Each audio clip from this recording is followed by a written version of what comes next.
what is the definition of a barrier? The definition of a barrier. The definition of a barrier is something that gets in your way. A barrier is something in life that can get in your way and you can possibly be blocked from making progresses in your life.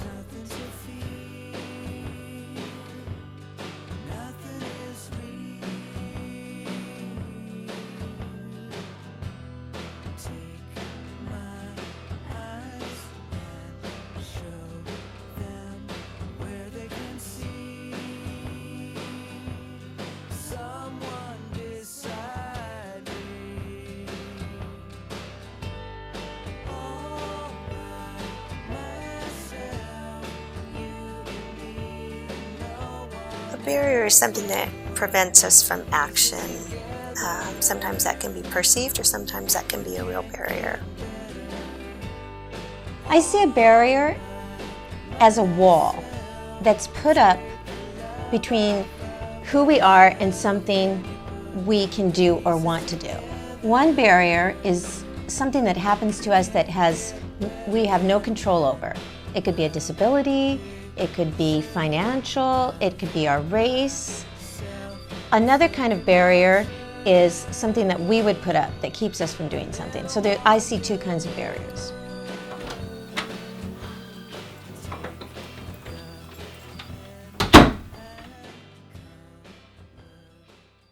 The first barrier I encountered that I can recall was being a female. I came from a very athletic family. Girls didn't get to play organized sports when I was growing up. Then as grade school progressed, they opened sports teams for girls. And the girls' teams all got all the boys' hand-me-down stuff. We got all the bad fields, we got the bad court times. I even remember wearing a boy's baseball jersey and jeans, and that's what our basketball team was issued. Kind of like, wow. So they think boys are more important than girls? I believe there was this one time where I was like 5 or something. I was picking petals off of some flowers from my neighbor. Then I got my hand stung by a bee, because apparently there's a bee in that flower. So then I was crying, ran back to my dad that was sitting on one of those lawn chairs in front of the garage. Another potential barrier that I confronted with was there was an old friend of mine that back when I was like 10 or something, we were playing with, foam weaponry or whatever the heck we had. He had a plastic bat that he accidentally hit me in the mouth with that, and my mouth bled for like a day. That's another thing that keeps me from outside to avoid any pain in general. First barrier I ever encountered was doubt. It was the number one thing for me because I've always doubted myself that I can actually do good things in the world, but actually it keeps happening to me. The first time I've ever encountered it was one time I was taking a math test in first grade, and I just kept thinking, I can't do this, is way too hard for me, but I then did fail it, actually. After having this barrier, it just kept making me feel sad, and I just kept having cloudy, dark, rainy moments. From my family, they always felt sad for me because I couldn't get through the barrier. The first one that kind of comes to my mind is that when I was a child, I was very overweight, and other kids started making fun of me, and I didn't really understand that. And so for the first time, I began to realize that people looked at how we looked on the outside, and I was treated differently. I wanted to have this certain kind of image. It kind of been embedded to me. I remember my dad saying one time to my mom that if I lost the weight, he would dress me like I walked out of a department store. When I lost the weight, it didn't really change that many things. I got more attention, but I was still the same person inside. And the second one probably is that I grew up in a lower income household, so there was a lot of things that we couldn't do that other families could do. So those were kind of barriers that I faced. I think as I grew up into my high school and college years, I began to see that barriers really, for me, were growing up in a family where I wasn't encouraged to do very much because I probably wouldn't achieve. And it wasn't something that I came to that conclusion. It was a conclusion my parents placed on me, just saying, you probably never go to college, probably never do a lot of great things. Why don't you just stay home and have a family? To realize that that wasn't necessarily true for me. And then to realize, well, how do I remove the barrier and how do I step out? Those were really big learning places for me as a young adult. When you look at barriers, whether they're perceived or real, you take that information and that spurs you to action or inaction maybe. So if I grew up feeling like I would never achieve, then that really would result in me not wanting to try or saying, well, I won't make that, I will fail. So that was one of the first barriers and a very significant barrier to overcome.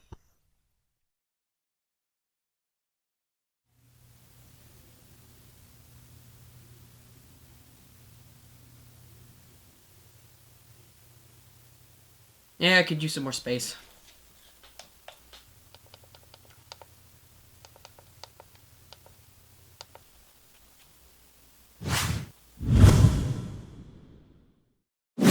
Oh, no, no, no, no, no, no, no, no, no, no, no! God! Dang it! Hey, Cole, what's going on? Nothing much. It's just, I accidentally deleted my interview with Miss Quayer off the card. Well, did you make a backup? I forgot to, and now it's biting me in the butt. Look, Cole, it's not all bad. It's not all bad. I have to redo the interview with Miss Quayer. How is that not bad? Well, you still have lots of time left, right?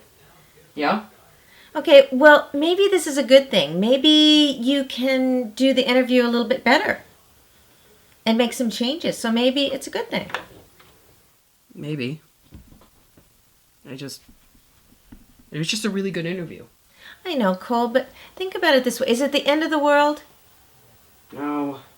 Is it something you can talk to her about and redo? Yes. And you still have plenty of time. And I know you'll do a good job.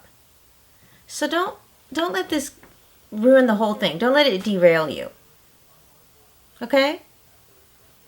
Okay. Okay. Talk to you later.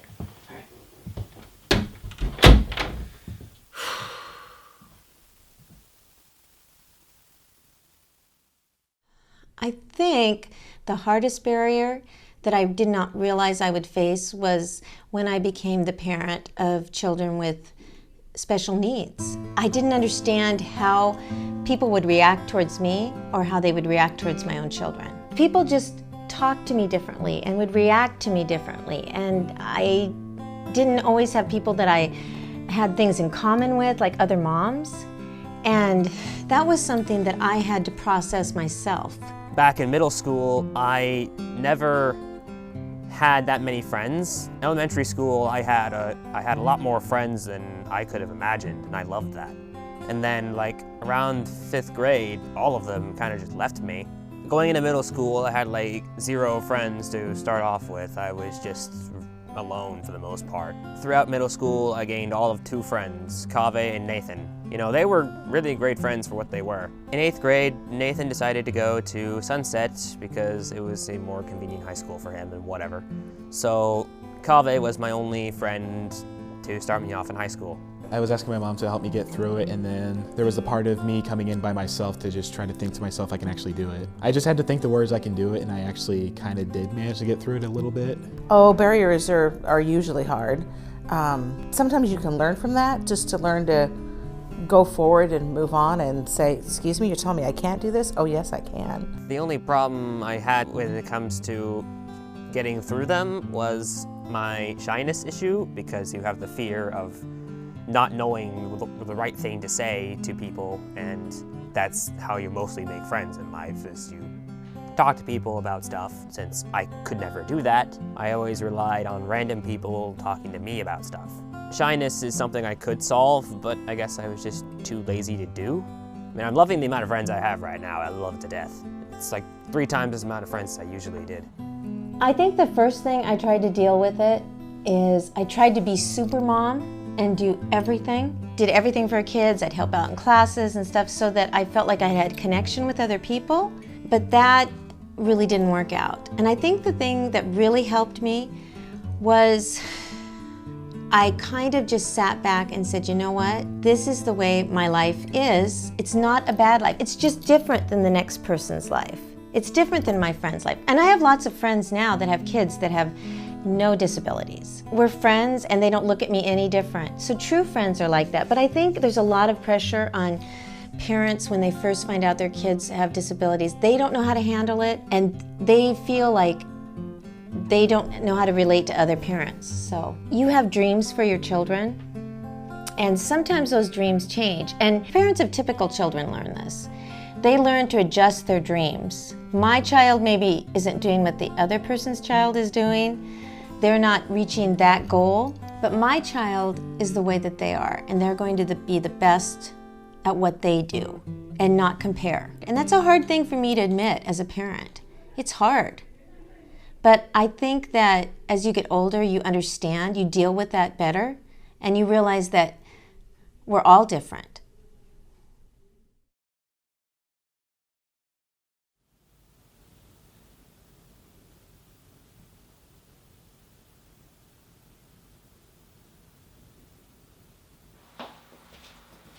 Hey, how's it going, Cole? Going good, until I checked my email. What about your email? Well, do you remember that email I sent out to Linda and Kathy? Uh-huh. Apparently, they responded back 3 weeks ago. And you didn't see it? Pretty much, and now I've just wasted 3 weeks I could have used on this project. Emails get buried, Cole. It's really easy to miss stuff. You just need to get a hold of them and reschedule. And say what? That I was absent-minded about both their emails? What would they say if they see a response that's 3 weeks late? Well, then just get a hold of them and get it done now. All right, I'll respond back to them. All right. You okay? Yeah, I'll be fine. Okay. All right. Good. See you.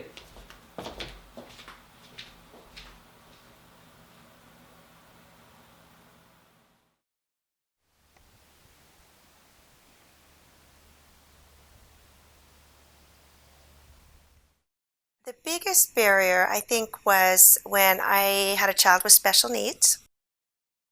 Kate. Mama, can you tell me? The youngest of our 4 kids, and she has Down syndrome, and she was very unintentionally born at home. It was not planned, and we went to the hospital, and about 12 hours later they were pretty sure she wouldn't make it through the night. So we had about 3 days where we prayed, and we had people praying for us, and in about 3 days they realized she was very stable. We brought her home knowing that she would have open heart surgery in just a couple months and some other surgeries, so pretty dicey. That was an experience I had really no experience with, and as I began to raise that child, to deal with a slew of medical issues, a slew of developmental issues, I bumped up to all kinds of barriers. But some of those barriers along the way had to really be looked at, and I had to draw on my experience in dealing with barriers early in life. You do have strength. You have a relationship with God, the Creator. You have a lot of resources, and that fear doesn't have to be a barrier from being active and helping chart her course. If you can set that barrier aside and say, I'm afraid, but I can still be active, I can still help, I can still support. And that would be a lesson we repeat over and over. As she grew up, as she was more capable, as she was medically less challenged, she has never met a barrier in her life. She does not know what they are. If you tell her she can't do something, she'll just say, yes, I can. And she has a perception about life that there's nothing that she can't go for. So we've learned not to look at the barrier, but to look at her energy, enthusiasm, her personal faith in God, and just go with her. Yep. Do I see barriers as constructive or destructive? I think that they can be both. I think that natural barriers just make you stronger, things you can't avoid, you just got to work with them.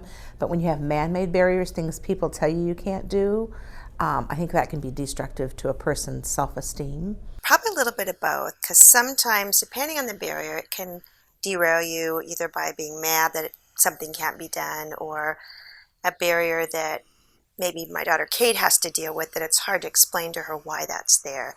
A safety or a matter of risk, or a matter of she's just not able to do something physically or academically. But they can also be very constructive in that every time we come up against a barrier, we learn. We learn about ourselves, we learn about Kate and how capable she is, and God reminds us that He is sovereign with all of that.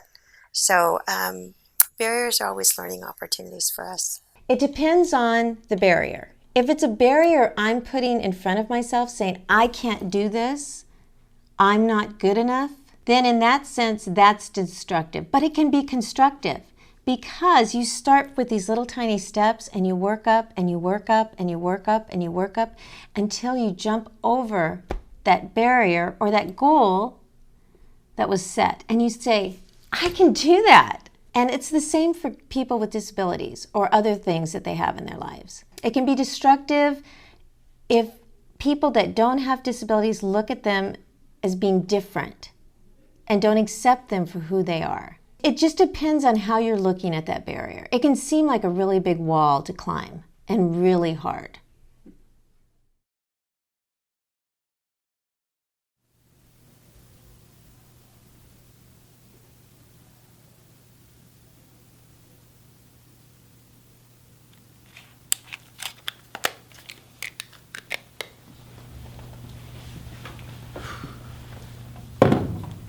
Hey, Cole, do you have everything you need? Yeah, I have everything. What's wrong? I've been kind of stressed out recently, I guess. About what? About my senior project. Well, what's going on? I thought you were on top of it. I've been doing pretty okay, but recently I actually had to delay an entire interview to next Monday. Oh, well, you got it rescheduled though, right? Yeah, I have it rescheduled, but it was because some stupid piece of equipment got messed up, and I've already delayed the project already. I mean, what if it isn't good? What if I don't get it done on time? You're gonna get it done on time. You always get your stuff done on time, and it's always good. Sometimes you're just hard on yourself. And equipment fails. You know that. And we talked about barriers, remember? And this is just one of them. And you're gonna get through it, and it's gonna make you a better person. You can do this, Cole. Just remember that. All right.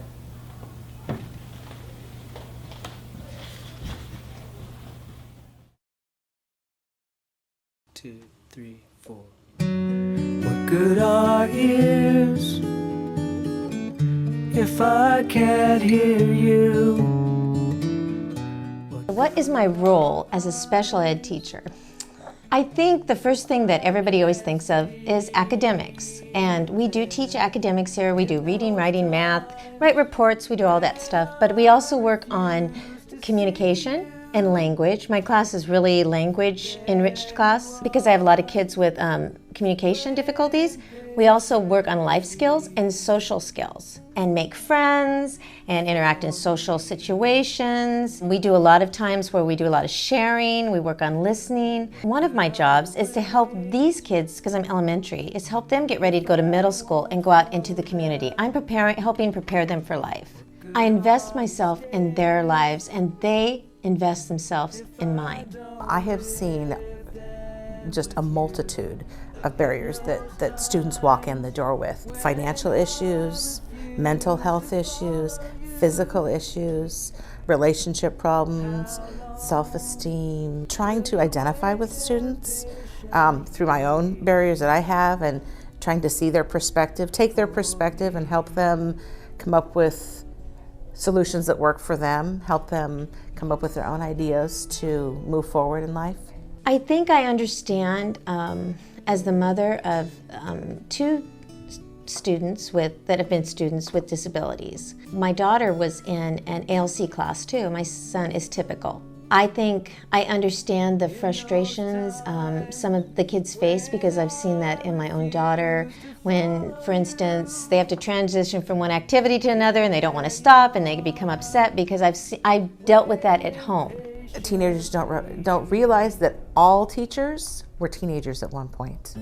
We all had problems with teachers, problems with grades, problems with homework, organization. I've actually, the job that I'm in right now, and I say this to people and they think it's crazy that I say it, but it's my favorite job. I did not expect this, but you know, often that happens in life. We think we're gonna go one way, but maybe the other way is so much better than my expectations or our expectations for our children. I thought that I was going to teach elementary school, all the kids would be sweet, all the parents would be nice, everything was just going to be great because I had a good attitude. And then I realized the barriers, the things that get in people's way sometimes can be difficult and that life isn't easy. So you decided to take this job? Oh yeah. I think the other job would almost be kind of boring, really. Just the challenges, I think, in life and overcoming them make people feel good. And helping them with that is great.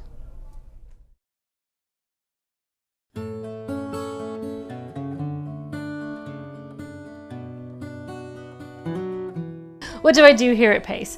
I'm a psychologist, a child psychologist. I work with children with social learning challenges. Usually, many of the kids we have here have a diagnosis of autism, but they certainly don't have to have a diagnosis of autism. But we work with children of all ages and all skill levels to help them through some of their challenges or barriers. Most of my clients have social learning challenges, which means that they sometimes don't understand the social cues.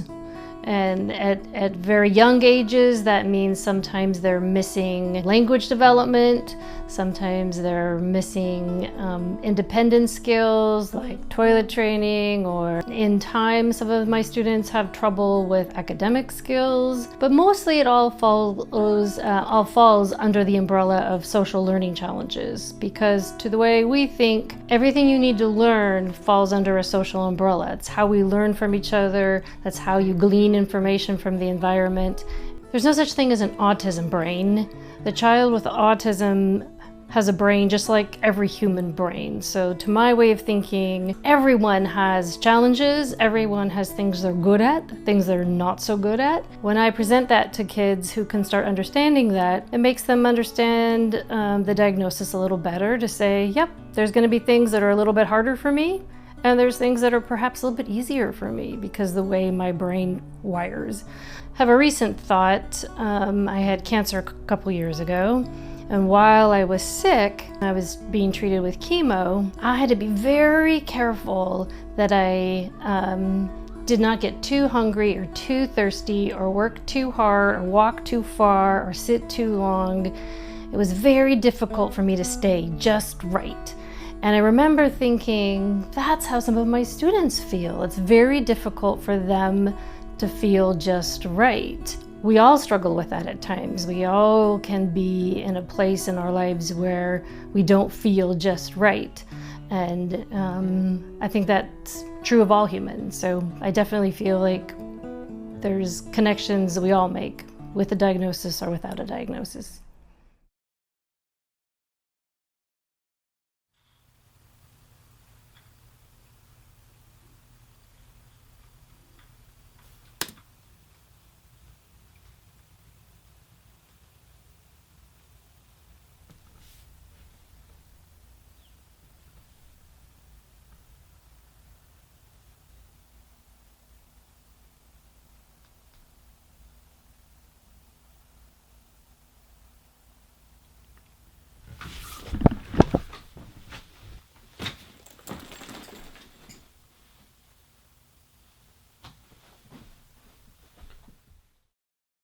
My name is Gerig.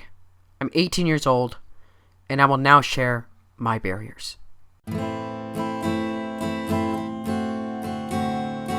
So, obviously, I can go over the various barriers I've had throughout my entire life, but if I discussed all my barriers, then this film will probably go on for way too long. I'll basically go over my biggest long-term barrier and my biggest short-term barrier.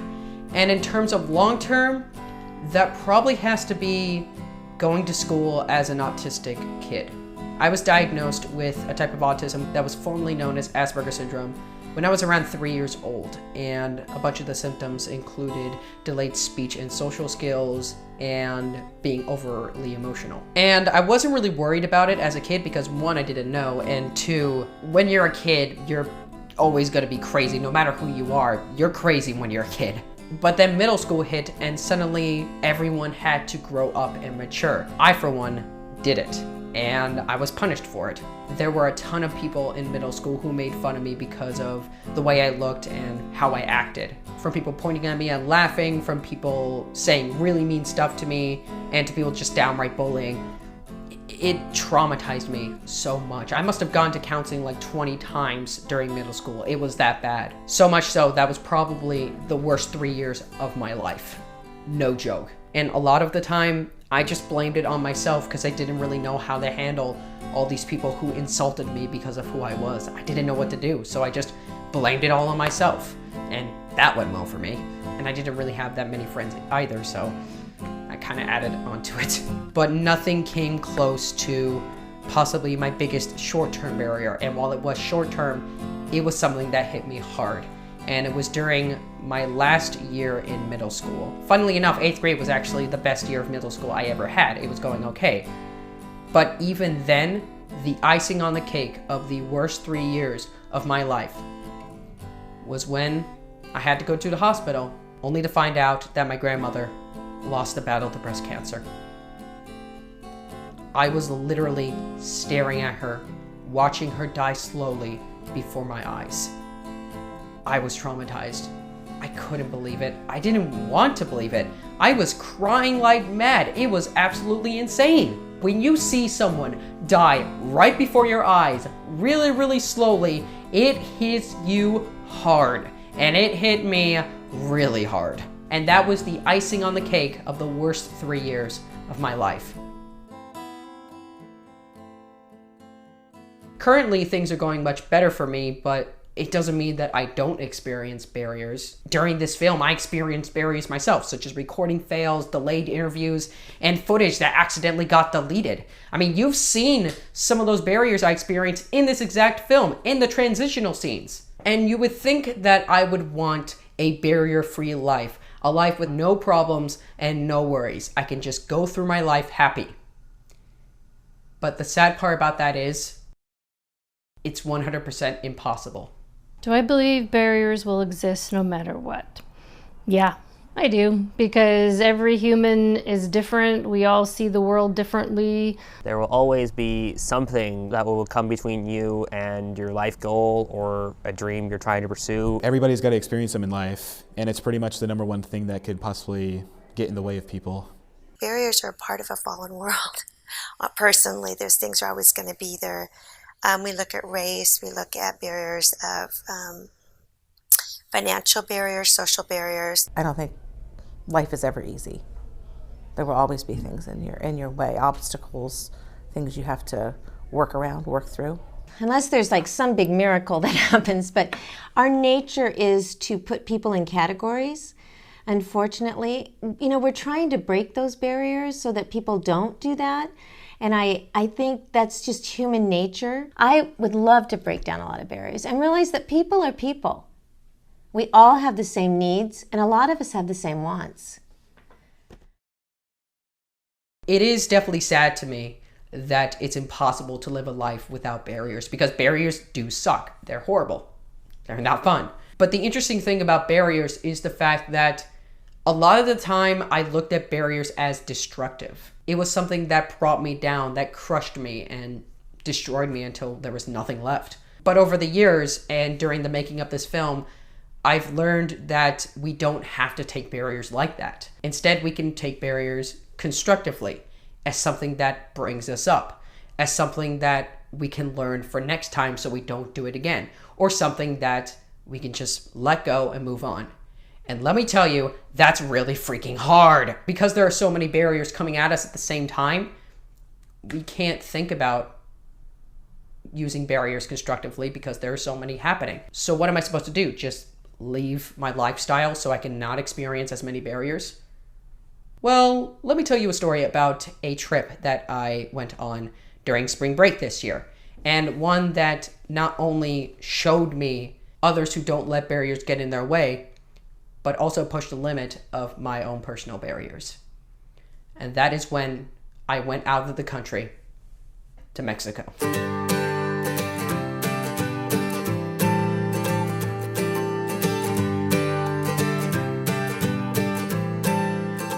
During spring break, I went to Ensenada, Mexico with my youth group to help out those in need. And this wasn't just a simple trip where we just saw something that was horrible and we donated. No, we went to these places that looked wretched, awful, and were just places we couldn't believe that people actually lived in. And we showed the people in this country that there are people that care about them, and we were willing to help them however we can. Whether it was cleaning up an orphanage, building a house for a family who needs it, to to playing soccer with the orphans. We wanted to show that there were people who really cared about them. But that's not the only reason we went. We also went to see something in ourselves as well. Because the interesting thing about the people in this country is the fact that when you see these people, you see two things. One, you see that they're not as different from us than you think they are. They may be in a different country and they may speak a different language, but they're still just like us. They still have likes, dislikes, ambitions, personalities, all that such, just like us. They just live in another country and they don't have as much as we do. But that's the thing. They don't have as much material stuff that we do. And yet, they're so happy. There's so much joy in them. There's so much care in them. And why is that? There was a saying that my pastor said during the trip. In terms of material stuff, they're poor. But from a spiritual standpoint, they were filthy rich. These are people who don't take any of the care that we give to them for granted. They're willing to show us that they love the fact that we care for them, up to the point where they help us with the projects that we're doing for them. Doesn't that bog your mind a little bit?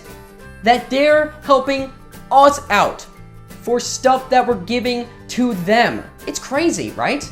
Until you realize the fact that they don't have as many things that can get in their way because they don't have that many physical stuff like we do.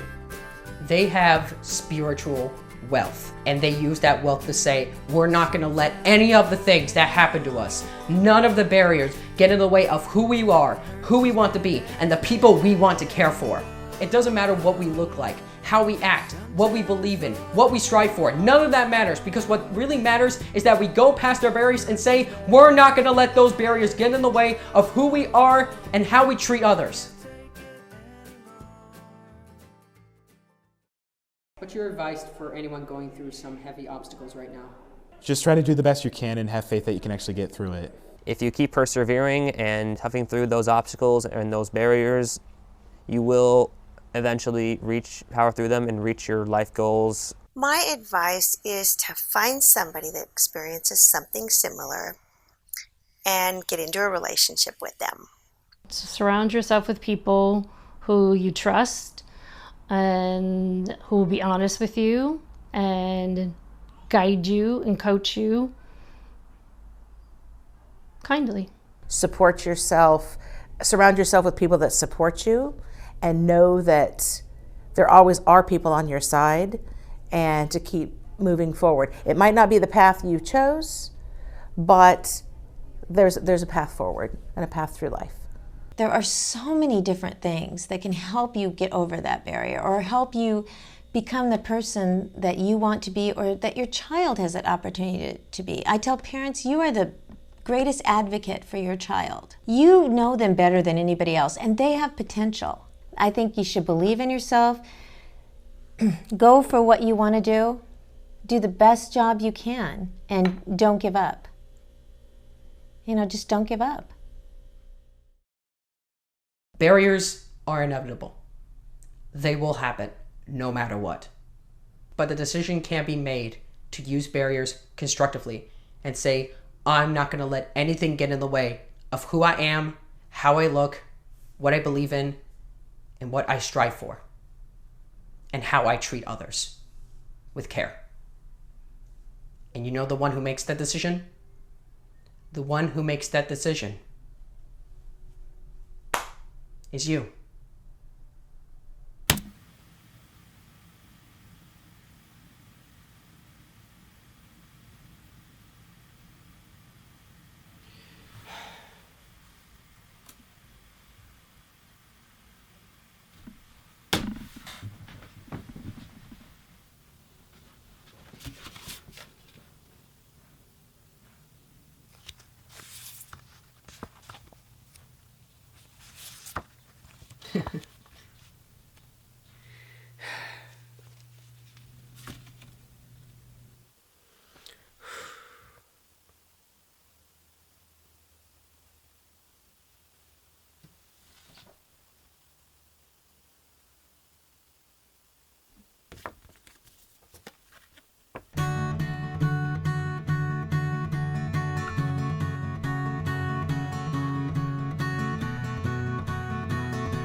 Found a photograph, found a photograph, found a photograph.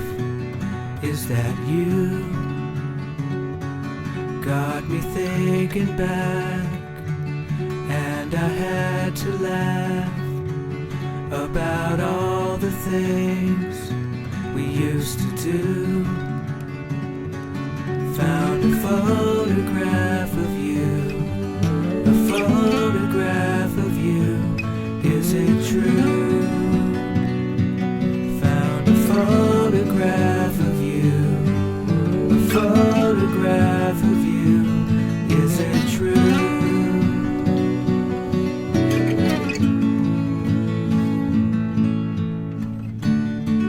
Yeah, youth belongs to you. And then the years will show. The more the time goes on, the less you really know. Found a photograph of you, a photograph of you. Is it true?